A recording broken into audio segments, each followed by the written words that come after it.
First of all, you need to know them for your own life. Because you got to know that there are differences in intelligence. It's really important. If you go into a job and you're not smart enough for that job, you're going to have one bloody miserable time. And you're going to make life wretched for the people around you because you won't be able to handle the position. And as you climb hierarchies of competence, the demand on fluid intelligence increases. And so, unless you want to fail, you don't put yourself in over your head. Well, what's over your head? Well, that's a tricky thing to figure out. I mean, you have to figure that out with intelligence, you have to figure it out with conscientiousness, you have to figure it out with creativity, you have to figure it out with stress tolerance, with agreeableness, because you want to go into a cooperative environment and not a competitive one if you're agreeable, and with neuroticism, you probably want to keep the stress level of your job relatively low, because those are all places that you can break down. And most people have at least one significant weakness in their intelligence personality makeup, and you got to be careful not to place yourself in a position where that's going to be a fatal flaw. But what you really want to do, as far as I can tell, if you want to maximize your chances for both success and let's say well-being, is you want to find a strata of occupation in which you would have an intelligence that would put you in the upper quartile. That's perfect. Then you're a big fish in a small pond. And you don't want to be the stupidest guy in the room. It's a bloody rough place to be. So, and you probably don't want to be the smartest guy in the room either, because what that probably means is you should be in a different room, right? You should look at a place where if you're right at the top, you've mastered it.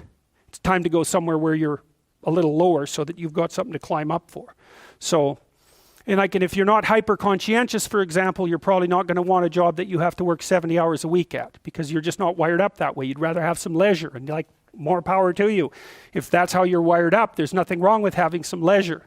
But if you're someone who can't stand sitting around doing nothing ever, then maybe you can go into a job that's going to require you to work 75 hours a week. And almost all jobs that are at the top of complex dominance hierarchies require very high intelligence and insane levels of conscientiousness, as well, generally speaking, as pretty damn high levels of stress tolerance, because that can knock you out too, because there's going to be sharp fluctuations in your career, generally speaking, at the higher levels of a structure, and you have to make very complicated decisions, often with very short time horizons.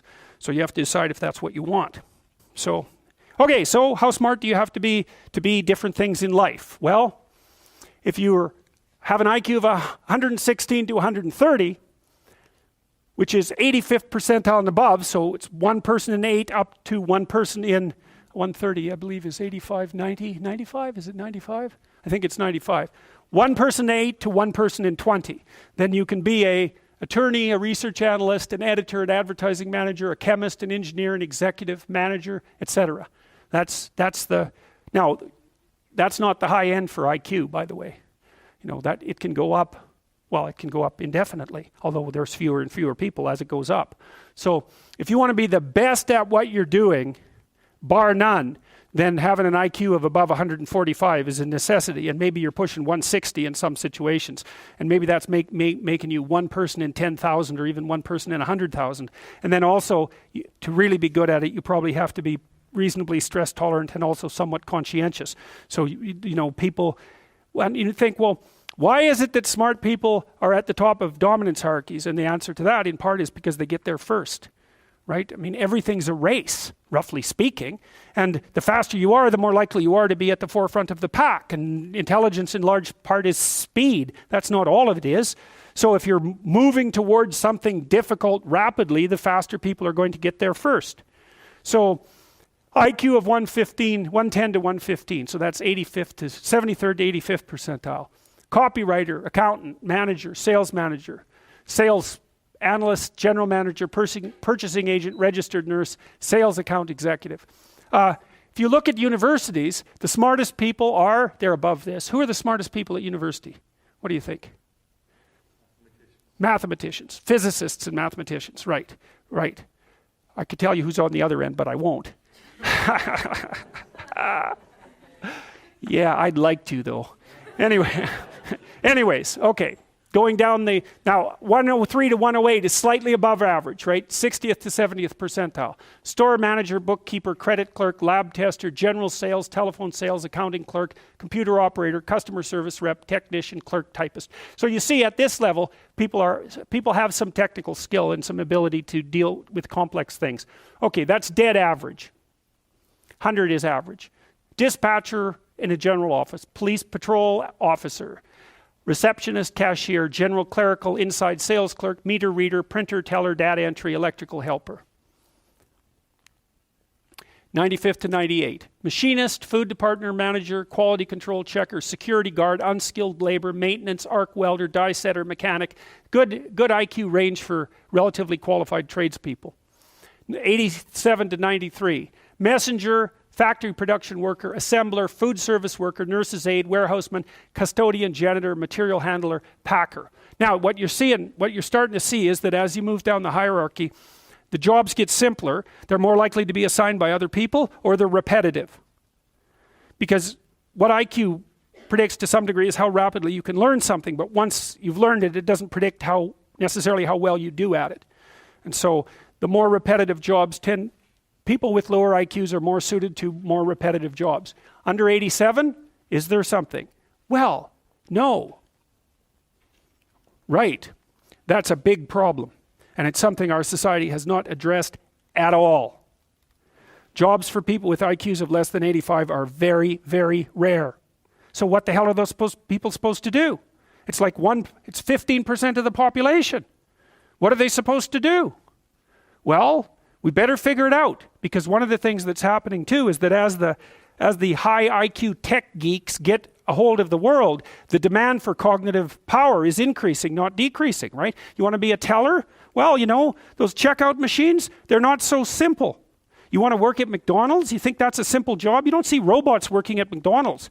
And the reason for that is that what McDonald's workers do is too complex for robots to do.